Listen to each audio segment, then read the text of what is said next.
Assalamualaikum warahmatullahi wabarakatuh. Sebelum kita mengawali kegiatan pada pagi hari ini, alangkah baiknya kita berdoa. Berdoa menurut kepercayaan masing-masing pula.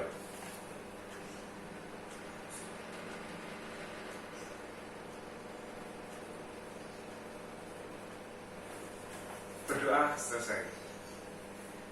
Baik, selamat pagi anak-anak semua. Apa kabar hari ini? Alhamdulillah baik ya. Ya, pada pagi hari ini kita masih ditempatkan pada situasi pandemi seperti ini. Kita masih dalam keadaan yang istilahnya bergabung, masih was-was, masih belum bisa melakukan aktivitas seperti biasanya. Namun dengan adanya pandemi ini, kita harus tidak boleh patah semangat. Kita harus tetap semangat, kita harus giat menuntut ilmu supaya kita bisa mendapatkannya nanti atau kelak mendapatkan kesuksesan. Sebelumnya Bapak minta maaf karena pada kesempatan hari ini mungkin kondisi tubuh Bapak tadi kurang fit. Ya nanti kalau misalkan Bapak sedikit kurang jelas dalam menjelaskan materi karena suara Bapak yang agak serak atau ada radang, ini sebetulnya ya saya minta maaf terlebih dahulu. Baik anak-anak, untuk materi pada pagi hari ini kita akan membahas tentang prokrastinasi akademik. Ada yang tahu apa itu prokrastinasi akademik? Belum tahu ya? Ya, tidak apa-apa kalau belum tahu. Ini kan memang kata-kata yang tinggi, yang masih asing mungkin di kalangan teman-teman. Namun bersama Bapak hari ini kita akan membahas apa itu prokrastinasi akademik, yang lebih tepatnya yaitu pemanfaatan handphone dalam meningkatkan konsentrasi belajar siswa. Ayo, siapa di sini yang masih sering menunda-nunda tugas yang diberikan oleh Bapak Ibu Guru? Masnya mungkin, mbaknya mungkin, kok senyum-senyum sendiri. Biasanya yang senyum-senyum seperti ini ya, yang mungkin pasti menunda-nunda pekerjaannya. Kalau tidak ya, ya ini Bapak cuma bercanda. Ya, pada kesempatan hari ini yang dimaksud prokrastinasi akademik itu seperti itu teman-teman. Kita menunda-nunda pekerjaan yang sudah diberikan oleh Bapak Ibu Guru. Misalkan dalam pelajaran matematika. Matematika kan membutuhkan suatu pengerjaan yang ekstra. Apalagi tidak semua kalangan siswa di lingkup ini suka matematika kan? Siapa coba di sini yang suka matematika? 1, 2, 3, cuma 3 orang. Nah, maka di situ mungkin ada kemungkinan, meskipun kemungkinan itu bisa tidak terjadi, bahwasanya penunda-nundaan pekerjaan itu dilakukan oleh seseorang yang mungkin kurang menyukai kegiatan tersebut. Misalkan matematika tadi, padahal jelas apabila kita sudah diberikan tugas, mau nggak mau ya kita sebagai siswa itu kan harus mengerjakan, seperti itu ya teman-teman. Nah, dari situlah di sini Bapak akan membahas kenapa sih kok dikatakan prokrastinasi akademik? Apa saja sih alasan kok seseorang itu bisa menunda-nunda pekerjaannya? Dan hal apa yang bisa membuat seseorang itu menggunakan sifat prokrastinasi tersebut? Nah, mari kita bahas dari awal. Prokrastinasi akademik adalah suatu kegiatan penundaan yang dilakukan oleh seseorang dalam melakukan tugas. Ya seperti saya Bapak contohkan tadi, misalkan si A sukanya olahraga, kurang menyukai matematika, otomatis si A akan menunda terlebih dahulu pengerjaan matematikanya. Misalkan dia matematika, malas aku, mungkin lebih baik ngobrol, mungkin ngopi bareng, ataupun dan lain sebagainya. Nah, dari situlah sifat prokrastinasi harus dihilangkan. Karena apa? Di sini kan kita sebagai siswa, apapun mata pelajarannya kita harus menyukainya. Meskipun belum bisa, meskipun belum mampu, atau tidak menyukainya, perlahan-lahan kita harus menyukai apapun kegiatan tersebut yang merasuk dalam diri kita. Maksud dari merasuk yaitu tadi, itu kan sudah kewajiban kita. Maka dari itu, mau nggak mau kita harus melakukannya. Contoh lain apabila seseorang itu melakukan prokrastinasi, yang kedua yaitu malas. Malas belum tentu tidak suka, ya kan? Kadang-kadang sakse-sakse istilahnya. Kalau orang Jawa, istilah Jawa bilang itu sakse-sakse. Sakse-sakse di sini ya seperti itu tadi, menggampangkan sebuah pekerjaan. Eleh engkau tak ya resi nuruni. Nah, hal-hal seperti itulah yang harus kita bilangkan ya, adik-adik semua atau teman-temanku semua di sini. Karena apa? Menyepelekan itulah yang mungkin membuat pekerjaan kita akan semakin menumpuk. Misalkan kita hari ini menyepelekan matematika, di lain waktu ada tugas lagi IPA, ada tugas lagi bahasa Inggris. Kalau kita semua menunda-nunda pekerjaan tersebut, otomatis kan kita akan kesulitan kesulitan yang berlebihan. Bahkan mungkin kalangan di sini kan pakai sosial media semua ya, banyak yang ada status tugasnya banyak, Pak ini Bu ini ngasih tugas gak karu-karuan, gak difikirkan terlebih dahulu. Padahal tidak, semua tugas yang sudah diberikan kepada Bapak Ibu guru itu sudah ada dalam RPP. Jadi semua itu sudah dirancang, yang harusnya selesai hari ini ya diselesaikan dulu hari ini. Besok ada tugas lagi harus diselesaikan besok. Tidak ada, saya jamin tidak ada seorang guru memberikan tugas secara menumpuk secara tiba-tiba, itu tidak ada. Maka dari itu penyepelean atau penggampangan tugas dalam diri itu harus dihilangkan. Kita dapat tugas A, misalkan mengerjakan aljabar bab 1. Pagi dapat tugas, kalau bisa malamnya segera diselesaikan. Nanti apabila 3 hari ke depan ada jadwal matematika kembali, mendapat tugas bab 2 atau bab 3, kita sudah tidak memikirkan bab 1, tinggal mengerjakan bab 2 dan bab 3 tersebut. Hal itulah yang membuat prokrastinasi akademik seseorang itu terjadi. Kemudian yaitu konsentrasi belajar. Kita masuk ke konsentrasi belajar. Konsentrasi belajar ini memang sedikit sulit ya teman-teman. Karena apa? Tidak semua seseorang itu bisa melakukan pembelajaran hanya dengan ketenangan. Maksudnya gini, ada seseorang yang melakukan proses belajar itu dengan membaca terus. Ada yang menulis, kalau tidak menulis dia tidak masuk ilmunya. Ada yang suka belajar kelompok. Nah, konsentrasi belajar itu bermacam-macam dan sulit dilakukan. Terlebih apabila konsentrasi itu dikacaukan oleh suatu media. Yang saya kaitkan di sini antara prokrastinasi akademik dan pemanfaatan handphone itu yang di sini itu pengaruh konsentrasi belajarnya. Karena apa? Dalam pemanfaatan gadget atau media, ya kan, itu otomatis sangat mempengaruhi. Tidak menutup kemungkinan apabila gadget itu membantu siswa dalam melakukan studi atau pengerjaan tugas. Namun juga tidak menutup kemungkinan justrulah gadget seperti inilah yang membuat akademik seseorang itu terbengkalai. Contohnya seperti apa sih Pak? Sebelum kita masuk ke contoh yang tadi, alangkah baiknya kita melakukan ice breaking terlebih dahulu agar teman-teman tidak tegang semuanya. Baik, untuk ice breakingnya cukup gampang, kita hanya melakukan konsentrasi saja agar tetap fokus dalam materi Bapak. Nanti apabila Bapak bilang Udanil, silahkan bilang kecil. Apabila Bapak bilang cicak, silahkan bilang besar. Paham semuanya? Kita coba terlebih dahulu. Apabila Udanil, kita bilang kecil. Apabila cicak, kita bilang besar. Udanil, cicak, cicak, cicak. Udanil, Udanil, Udanil, cicak, Udanil, cicak. Nah, tepuk tangan buat kita semua.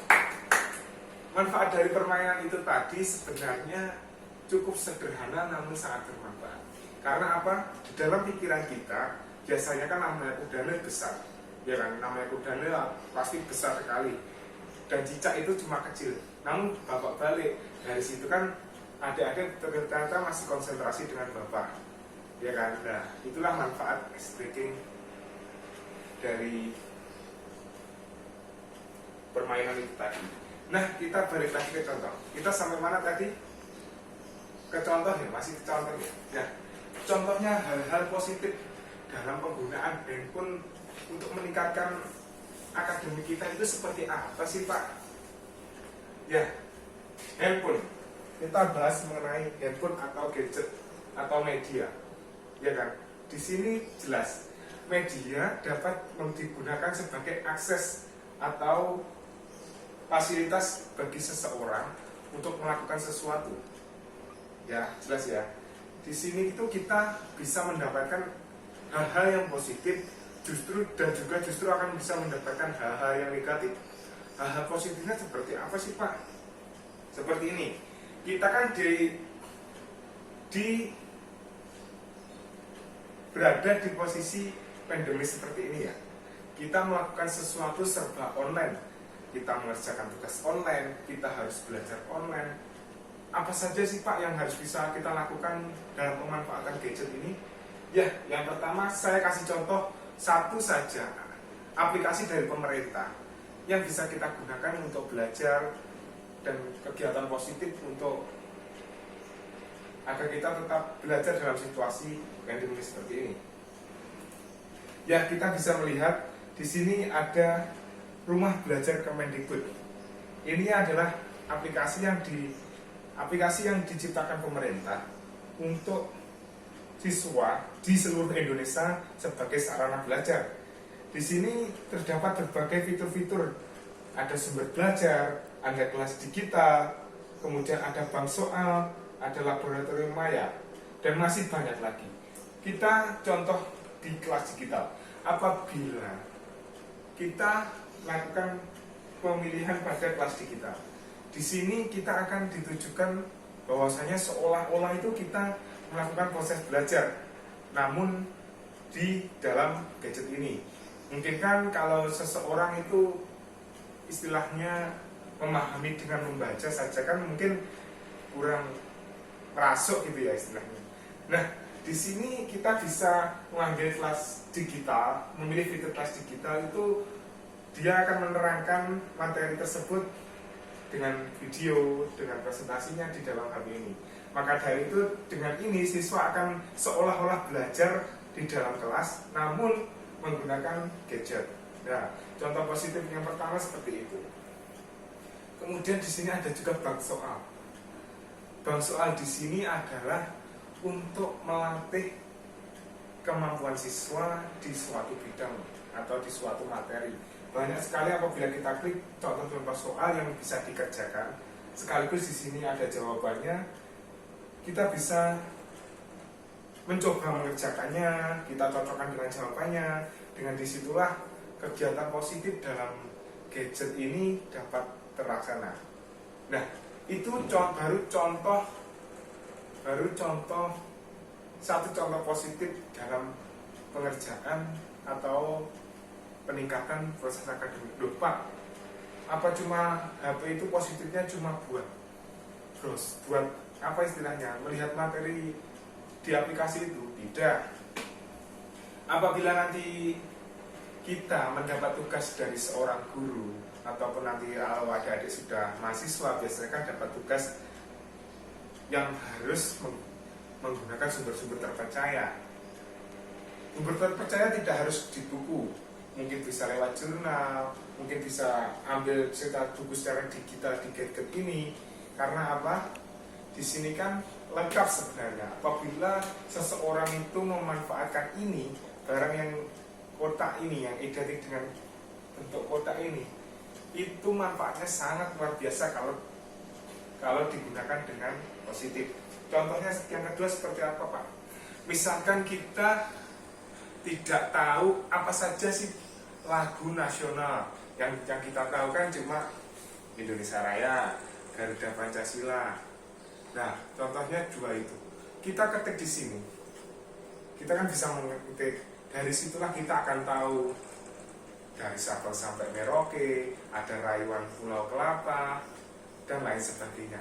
Nah, bukannya Bapak ingin, wah Pak Manda kayak gitu dikasih contoh. Ini cuma contoh sederhana, biar kalian semua paham. Karena dengan contoh sederhana itu, seseorang akan lebih mudah memahami. Kalau contoh lebih tingginya, misalkan kita harus mencari referensi dari jurnal.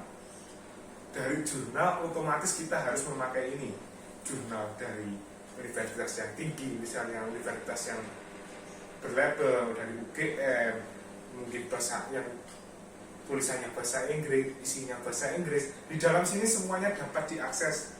Nanti apabila adik-adik semua melanjutkan ke perguruan tinggi, secara otomatis pasti akan pernah mendapatkan mata kuliah yang mengharuskan kita mencari referensi dari jurnal.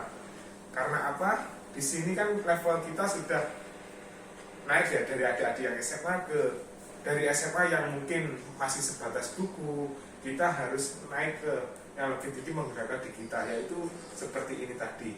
Selain jurnal, mungkin adik-adik kesulitan mencari sumber itu di dalam buku, di perpustakaan sini tidak ada, di perpustakaan kota biasanya juga tidak ada. Mungkin adik-adik bisa memanfaatkan ini untuk mencari buku digital, ya kan? Buku digital di sini juga banyak bisa diakses, bisa dibaca-baca, sehingga akan menunjukkan kesan positif. Selain itu, apabila kita mengharuskan untuk beli, di sini kan juga kita bisa membeli buku dengan online. Apabila di buku digital sudah tidak ada, di perpustakaan kota tidak ada, di perpustakaan sekolah tidak ada, kita bisa biasanya, kalau pengalaman Bapak, bisa membeli toko tersebut lewat aplikasi online. Dengan itu jangkauan kita kan luas, satu Indonesia. Biasanya orang-orang itu juga bisa menjualnya di media seperti ini. Kemudian ada nggak sih Pak dampak positif dari penggunaan gadget tersebut? Banyak. Saya bilang banyak dan tidak sedikit. Kok bisa Pak? Ya, justru yang menyebabkan prokrastinasi akademik paling terbesar menurut Bapak, yang penglihatan Bapak, pengamatan Bapak ataupun penelitian Bapak, itu justru gara-gara ini. Seorang siswa difasilitasi handphone oleh orang tuanya bukannya digunakan untuk kegiatan positif, melainkan untuk kegiatan negatif. Hal itulah yang menyebabkan prokrastinasi akademik tersebut. Misalnya, cuma buat chatting sama pacarnya. Dengan ini kita bisa punya pacar, namun justru mengarahkan ke negatif. 1. 2. Kita akses hal-hal yang tidak, istilahnya justru mengganggu akademik kita. Misalnya kita gunakan untuk game. Memang game dibutuhkan oleh seseorang sebagai pelipur hati atau pelepas penat setelah kita melakukan kegiatan sekolah seperti ini. Namun hal tersebut juga bisa membahayakan kalau sampai ketergantungan. Saya yakin, saya jamin banyak di sini yang memainkan game. Misalnya game perang-perangan atau tembak-tembakan yang lagi viral tersebut. Nah, kita misalnya sudah menyalakan laptop. Kita mau mengerjakan tugas. Ada telepon, ayo mabar. Otomatis di pikiran kita bukan lagi pengerjaan tugas. Pasti di pikiran kita itu sudah dalam kondisi game, di dalam game tersebut. Apalagi ditambah temannya, wis to ayo, penting ki musuhnya buat kudu enek kowe. Nah, apalagi kalau dirimu dibutuhkan dalam tim di dalam game tersebut, otomatis akan lebih menambah gejolak dalam hati untuk mengabaikan tugas ini dan lebih baik bermain game. Nah, contoh keduanya seperti itu. Contoh ketiganya, akses situs-situs yang menurut saya berbahaya. Kondisi saat ini memang sangat memprihatinkan. Karena apa? Di sini banyak sekali di Jawa Timur, di Indonesia lah khususnya, banyak sekali kasus-kasus yang mohon maaf hamil di luar nikah. Karena apa? Ya itu tadi, bisa jadi pemicunya dari ini juga, kita terlalu keseringan mengakses situs-situs yang belum saatnya namun kita sudah akses. Contohnya, mohon maaf, video porno tersebut. Ini kita bicara edukasi ya, bukan bicara soal pornonya, kita bicara edukasinya. Nah, semakin seseorang itu mengakses video porno, apalagi remaja-remaja seperti adik-adik di sini, rasa penasaran, rasa keinginan itu pasti timbul. Apalagi terlebih yang lebih berbahaya yang punya pacar. Nah, biasanya hal yang pertama dilakukan dengan pacar mungkin bisa dilihat di video, dipraktekkan seperti itu. Iya toh rasanya jadi, iya toh. Nah, dari rasa penasaran itulah berbahaya itu timbul. Saya ingatkan, berbahaya itu timbul. Maka dari itu saya berpesan kepada adik semua, pacaran boleh. Bagi saya pacaran boleh karena kalian mencari jati diri, kalian anak remaja pasti punya rasa untuk menginginkan pacaran. Bukan berarti ini saya yang menyuruh untuk Anda pacaran ya, tidak. Kalau Anda sudah punya pacar, ya saya maklumi, itu wajar. Karena apa? Mungkin ya itu tadi, rasa keinginan punya pacar itu seperti apa gitu. Nah, namun yang Bapak pesankan, jangan sampailah kita melakukan hal-hal yang di luar batas kita. Misalkan ya itu tadi, pacaran ya udah kita sekedar makan, kita sharing tugas, kita mengerjakan tugas kelompok. Istilahnya pacar itu digunakanlah untuk sebagai motivasi kita untuk belajar lebih giat lagi, bukan ke ranah yang negatif. Nah, mungkin itu tadi hal-hal yang perlu diperhatikan. Yang pertama yaitu prokrastinasi akademik itu seperti apa, ya sudah Bapak jelaskan tadi. Kemudian pemanfaatan HP-nya seperti apa, ini juga bisa menjadi negatif, bisa menjadi positif, tergantung ke individu masing-masing. Baik, mungkin di sini ada pertanyaan terlebih dahulu terkait prokrastinasi akademik, yaitu pemanfaatan handphone dalam kebiasaan belajar atau motivasi belajar siswa. Ada pertanyaan? Belum ada ya? Baik, kesimpulannya pada materi hari ini yaitu adalah pemanfaatan HP. Ya, pemanfaatan HP.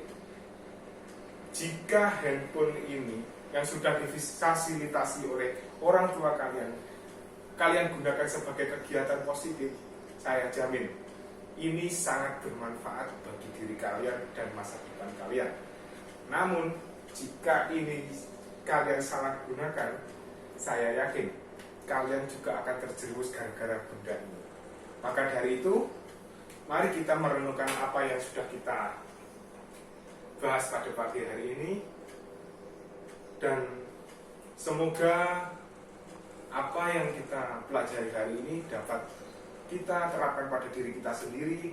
Yang baik silahkan digunakan, yang buruk sebisa mungkin kita jauhi atau kita tinggalkan. Baik, untuk mengakhiri pertemuan pada pagi hari ini, alangkah baiknya kita berdoa sekaligus mendoakan yang terutama seseorang yang sudah meninggal karena pandemi ini, dan juga semoga pandemi virus COVID-19 ini segera berakhir sehingga kita bisa melaksanakan atau melakukan kegiatan ataupun aktivitas seperti biasanya. Berdoa menurut kepercayaan masing-masing. Mulai.